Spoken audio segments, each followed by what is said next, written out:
Kinilang kining mo ni ang birthday ni John Lloyd nga amo giselebrar karon. Salamat nga nag-birthday si John Lloyd nga happy bisan sa ginagmay lang nga mga pagkaon pero happy.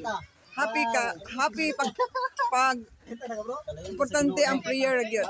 Dili ang gasto ug handa. Prayer lang ang pinaka-importante sa mag-celebrate sa birthday. Sikan-sikan na lang ng mga pinansyal nga kung naay kwarta ihanda. Pero kung una gid ang pag-ampo, no? Bata pa man ka John Lloyd. 25 na ka? Pero po pwede sin pagkaon mo na kaya? Kaya ako ni mango do pero magulo. Kaya gid sila mo kagluto lagi naghahanap gid sila na imbahawan ba. Ito mo siguro ka pista ni. Dai nga Jose kung sudan di isa sa kurang di ba.